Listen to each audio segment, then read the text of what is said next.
Excuse me, of course, I started coughing as soon as we started recording. So we're on to question 2 from the 2026 AP Chemistry free response that was on May 5th. Okay, so another 10-point question. But let's check how many prompts we have, right? So we have 1, 2, 3, 4, 5, 6, 7, 8, 9. We have 9 prompts. Okay. So what does that mean? Sorry. Okay. What does that mean? It means one of those prompts is worth 2 points. All right. Not sure which one. If I remember as we're going through this, I'll try to speculate which I think might be worth 2 points, but you never know. Okay. You can probably have an idea, but don't know. All right. So 9 prompts, 10 points. Okay. So if we look at this first one, it's just they give us a dot structure. It's an ion. It's a polyatomic ion. It's chromate. They tell us it's chromate, and then they also have dichromate here, but we have the chromate. And number 1 is just what's the shape. So hopefully we see that, we say tetrahedral, and we move on, right? We don't have to justify, but if we did, right? So just kind of the annotation, right? As soon as they see this, they asked about hybridization. 4 domains is sp3. They asked me about the bond angle. We're thinking approximately 109, not 90 degrees, that kind of thing. They could ask about that. They like to ask about that when they give you a Lewis structure and that kind of thing. So those are the things I'm thinking right off the bat, but they just asked me the molecular geometry. So we can say it is tetrahedral. The shape and the electron geometry is the same when it's all 4 bonding domains, right? If this was 3 bonds and 1 lone pair on the chromium, then you could say tetrahedral because it's 4 domains in terms of molecular geometry, but you could also say the shape, which is trigonal pyramidal. You know what I mean? Like, so you're always safe if you say the shape and not necessarily just the electron geometry. But anyway, tetrahedral doesn't change anything.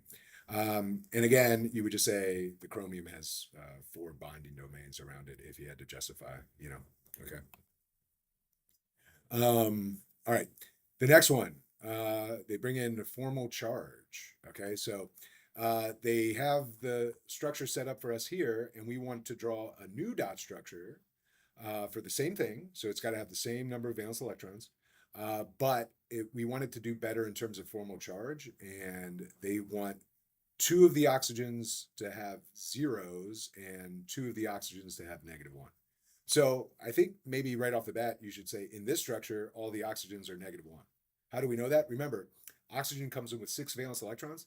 And if you just count how many things are touching it, each dot in each line that's touching the oxygen, subtract that number, and that's its formal charge. So we're doing 6 minus 1, 2, 3, 4, 5, 6, 7. So 6 minus 7, -1. That one's the same thing, -1, -1, -1, all -1, right? So what we're saying is 2 of the oxygens have to stay this way, and 2 of them have to change. So what are we going to do? We're going to take a lone pair and make it a double bond. And in that case, if the oxygen has a double bond in 2 lone pairs, it's going to have a formal charge of 0. So pretty easy task. Let's see if we made some annotations. I just said, hey, make sure you review formal charge and how to calculate it. It's not difficult. Remember, a lot of times on the AP exam too, they'll give you 2 separate dot structures and ask which one's better in terms of formal charge. And remember, you're looking for the most zeros. If they all have 0, that's best. And then if there's negative formal charge, you want to make sure that it's on the most electronegative element. So any negative formal charge needs to be on the oxygen, right? In this case, because it's negative. But that's not what they're asking. So I have the answer here. There's multiple ways to do it, and these aren't the only 2 ways. They just probably look the best. You could have double bond, single bond, single bond. You know what I mean? Like, so, this is probably either this way or this way is how it's drawn. These 2 oxygens have a formal charge of 0, and these 2 oxygens have a formal charge of -1, right? So in this one, these 2 have zeros, and these two have -1. Okay. All right, so if we look at part B, and this is the one that can be a little, I think they're setting you up to kind of trick you a little bit here, right? Because notice they say when reacted with a strong acid like nitric acid. It means it doesn't have to be reacting with this particular acid, right? Just any strong acid. So what are we talking? HCl, HNO3, H2SO4, HClO4, HBr, HI, right? All of our strong acids, they would be, you know, you could react with that, right? And down here, they're asking for the net ionic equation. So that means you have to eliminate spectator ions. And we remember, like, nitrate's usually a spectator ion. So what's the important part about a strong acid? And any strong acid, it's the H plus that goes along with it, right? So it can be like if you start off trying to balance this reaction and you start it with HNO3 instead of just H plus, you're probably gonna fall into a trap wasting way too much time on this question. And then you're gonna be like, and then you're gonna miss out on some easy points later on in the test. You know what I mean? So you're thinking balancing the equation should be really easy. Okay. But you know, they're kind of setting you up. All right. All right. So and the other thing to note is they remind you it's reversible. So this is where I'm thinking, like, if you don't have a double arrow for your equation, you might not get the point. And maybe that's where the second point is. 1 point for the correct equation, 1 point knowing it was a double arrow. But I don't know. I think there's other spots that might be better for a second point or something like that. I don't know. So if we look at my annotation, right? So this statement, that's a tricky one, right? Strong acid means the nitrate really doesn't matter. And the fact that it could be any other strong acid, that's another thing telling you, hey, the nitrate doesn't matter. So it's really just H plus chromate yields dichromate plus water, and we have to balance that. And notice I have the double arrow, right? So we go to the answer key. And another, where somebody might trip up here is, when we're balancing half reactions for redox, we're always focused on the charge has to be balanced too.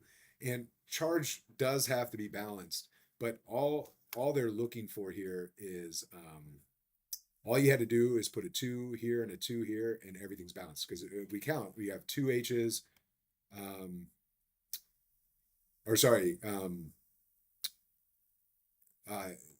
this has to be a 4H plus. My key is wrong. So this has to be a 4H plus, and then you would get 2 waters over here. Okay. Actually, I think no. All right. 2H plus here. There shouldn't be a 2 here. My key's wrong. Okay, sorry. My key is wrong. No 2 there. All right. So 2H plus here, you have 2 H's. 2 chromiums, you have 2 chromiums. You have 2 times 4 oxygens, which is 8. You have 7 oxygens plus 1 over here. So sorry about that. Get rid of that 2. That 2 is incorrect. All right. I don't know what I was thinking. All right. So that would be your balance equation with the coefficient of hydrogen as a 1. Okay. All right. So hopefully you can interpret that as that's not a 2, it's a 1. Okay. All right. Anyway, let's go back to the notes. So is this redox justify your answer in terms of the oxidation states of chromium? So a lot of people are going to think it's redox because, right, when you look at the reaction, you got ions and stuff, you're thinking maybe redox reaction in an acidic solution, unit 2, that kind of thing. But if we assign oxidation states, no one's oxidation state is changing. Chromium is +6 here, and it's also +6 here, okay? So it's not redox, and the oxidations, and again, you had to justify it, and you would say the oxidation state of chromium in chromate is +6. The oxidation state of chromium in dichromate is also +6. Does not change, so it's not redox, okay?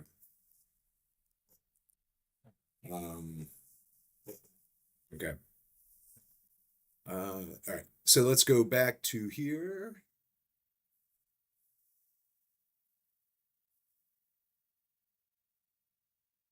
All right. So now they are showing us the series of equations. The thing that jumps out to me when I first see it is they give me this reaction and it has a negative potential. All right, so I know it's not thermodynamically favored. Whatever reaction this is, and this would be a reduction half reaction. How do I know it's a reduction half reaction? So because electrons are reactants, okay? So we have a reduction half reaction, okay? Cell potential is negative, so the reduction of this thing is not thermodynamically favored, okay? Just some things that jump out to you, right? So cell potential not favored. And then like when we look at part C, it's just asking us, is it thermodynamically favored? We know it's not because we know cell potential is negative, but they want us in terms of delta G, and we should understand anytime there's a negative cell potential, that means delta G is positive. But we got to prove it, and there's an equation. It's an easy one. It's on your formula sheet. Let's see if we can find it. If we go to our formula sheets, I'm going to have to rotate this. I got to get to electro and thermodynamics. So let's rotate that back maybe. Okay. Nope. Nope. Of course. All right. So, this one, delta G equals negative NF potential, right? Remember, F is Faraday's constant. It's here somewhere. There it is, Faraday's constant. And E is the cell potential, which they gave us. And N, this is what we got to remember, N is moles. And they tell us here it's moles of electrons in the being transferred in the reaction, right? So if we go to our key, right, we know it's not thermodynamically favored, but we got to calculate the delta G and show that it's positive. And our moles of electrons is 6, Faraday's constant. Our cell potential is negative, so when we have a negative NF cell potential, we have a negative here, and the cell potential is also negative. That's going to make delta G come out to be positive. Just remember when you calculate it, it's going to be in joules. If you have to report it in kilojoules, you'd have to convert it to kilojoules. You don't have to do it. It's positive delta G, unfavored reaction. Okay. All right. All right, and then part D, a little electron stoichiometry. We got to remember what amps are, right? Amps are coulombs per second, right? So if we take seconds and we multiply it by amps, that'll give us total coulombs. Then what do? We divide by Faraday's constant. That gives us moles of electrons. Once we get moles of electrons, we would divide by 6 because you have to use 6 moles of electrons to produce 1 mole of chromium. And then once we have moles of chromium, we multiply by the molar mass of chromium. So we'll have to consult our periodic table to find that, and then we do our math, right? So just a little electron stoic. I have everything set up. These are just my annotations. So I just kind of go through the test without a calculator. So I set up everything, and chromium's not one I use a lot, but I'm pretty sure it's 52 grams per mole, but I wasn't 100% sure, so I left it blank there until I could actually reference the periodic table. But this would be the initial setup, right? Seconds times amps cancels out seconds, it gives me coulombs. Coulombs divided by Faraday's constant gives me moles of electrons. The mole ratio for chromium to moles of electrons is 1 to 6, so divide by 6, and that'll cancel out moles of electrons and give me moles of chromium. And then all I need to do is 52 grams over 1 mole of chromium. That'll cancel out moles of chromium and give me grams of chromium, and that will be my answer. So we do our math. We should limit to 3 sig figs because, right, technically it's 52.00 grams per mole. And our amps only had 3 sig figs. Our time only had 3 sig figs, so we're on to 3 sig figs. Okay. All right. So you should have got 4.38 grams of chromium produced. All right. So we go down to the next one. All right, right off the bat, I didn't read anything. I just saw this graph. I saw it was concentration versus time. Now I know dichromate is not 0th ordered. I know it's not. Okay. Now I read more of the question, and it tells me it's first order. Okay, well, I knew it wasn't 0th order, and now it's confirming that it's first order. Okay, and then this is just asking me, hey, how does this data show that it's first order, right? So what should we be looking for? Okay, what should we be looking for? All right, given this data table and numbers that I can clearly kind of do some quick math with, we should be looking for the half-lives. Look for the half-lives. And what's true about first order half-life? It's always the same. It always takes the same amount of time to cut in half, no matter what the amount is. So that's what we're looking to prove in the data. So if we look at the chart, right, 0.5 was half of that, 0.25. So the first half-life was 20 minutes. Now, 0.25 divided by 2 is 0.125, so that's here. And that started at 20 and went to 40 minutes. So the second half-life also took 20 minutes. So the half-lives are remaining constant. That's the sign that you have a first-order reactant, okay? So looking for the half-lives. First half-life was 20 minutes. Second half-life was 20 minutes. The half-life stayed constant. It's first order, okay? All right. Now here they gave us the graph that gave us the constant slope, the natural log graph, right? If the natural log graph gives you a straight constant slope, you know it's first order, okay? So they're just confirming that. All right, so calculate the value of the rate constant K for the reaction. Report your answers in units, minutes to the negative one. All right, so they reminded us what the units are going to be, so we don't have to worry about that, right? And remember, whenever it's first order, the units for K are just 1 over time. In this case, 1 over minutes. Maybe, you know, on the AP exam on May 20th, it's going to be 1 over seconds or 1 over hours. I don't know. But there's actually a few ways we can do this. And one of the way I'm not sure if they would go with, because it comes out to be a slightly different answer, but it should work. So let me go through the different ways. So the way I'm thinking for solving this is you could use the natural log integrated rate law and just, you know, plug in an initial initial natural log of the number, a final natural log of the number, how much time that took, right? And solve for K, all right? Or you can remember, hey, if I can easily read these numbers and calculate the slope of the line, and if I can calculate the slope of the line, the slope, the absolute value of the slope is the K value. So I could try to calculate, do a quick rise over run and calculate the absolute value of the slope, and that would be K. But the other thing I was thinking is, right, it didn't say we changed the temperature or anything. And the half-life remains constant, and we just figured out what the half-life was in here. The half-life's 20 minutes.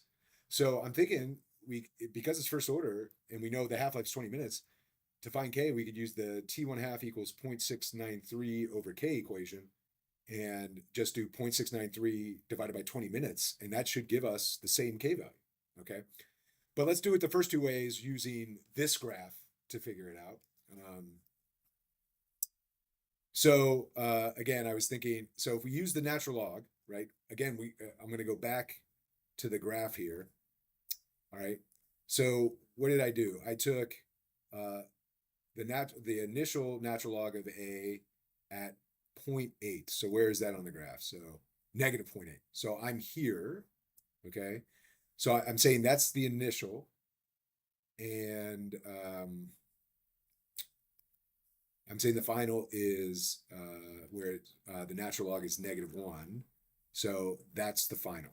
So I'm just plugging in that in for the natural log at concentration 0. And this is the natural log at concentration time t. And the amount of time, 3 to 9 minutes. So the time I would plug in would be 6 minutes. So that's where all those numbers come from. And then I can solve for K. So when I solve for K, that's the correct answer for K. All right. But the other way to do it is calculate the slope and, you know, just find intersections. So I think I took from here to here is my rise. So from there to there is what, 0.2. So my rise is 0.2 or -0.2, but we're taking the absolute value, so it doesn't matter. So 0.2. And then the run would be from here to there, and that's 9 to 15. So the run would be 6. Okay. So if I do 0.2 divided by 6, I should get the same value for the rate constant. And I did. So finding the slope, I get the same value. Just remember, rate constant can't be negative. Okay. But if I did it the half-life way, I was thinking, like, I was like, it's first order half-life, and we found the half-life to be 20 minutes, and it didn't say anything about changing the temperature, so that rate constant should be the same. Then if I do 0.693 divided by 20 minutes, which was the half-life, this is the value I got. And I think that should be acceptable. I'm just not 100% sure. Probably most students are either going to calculate the slope or use the integrated rate law because the other chart was on the previous question, the previous page, and maybe you're not thinking about it anymore. But I think that is a way to go. I feel like they should accept that. But anyway, all right. So we calculated the value of the rate constant, okay? And then in part G, the student runs a second trial of the experiment under identical conditions, but uses this as the initial concentration instead of 0.5.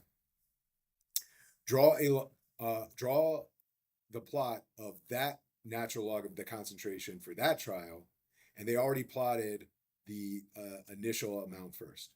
And so all you need to do is draw a line starting here that has the same exact slope, so a parallel line to that line down to here, right? And you're eyeballing it, you know, I'm looking at my my answer key, and now I'm looking at it, that doesn't look as parallel as it should. So I made sure to write, hey, these things have the same slope. All right, they gotta have the same slope because the rate constant has to be the same, right? And the slope is the rate constant, right? So that's the deal, right? So temp did not change. The rate constant stays the same, so the slope of the line needs to be the same. It's just you're starting, instead of starting from this point and sloping the same amount, you're starting at this point and sloping the same amount. Okay.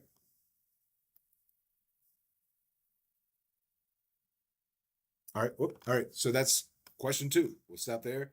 Next video will be question 3. Okay. Again, not sure what the 2-pointer was.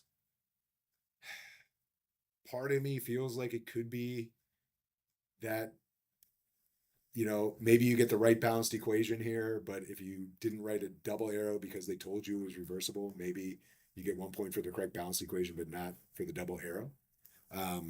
You know, but anyway, that could be it, but maybe not. All right. So next video is going to be question 3.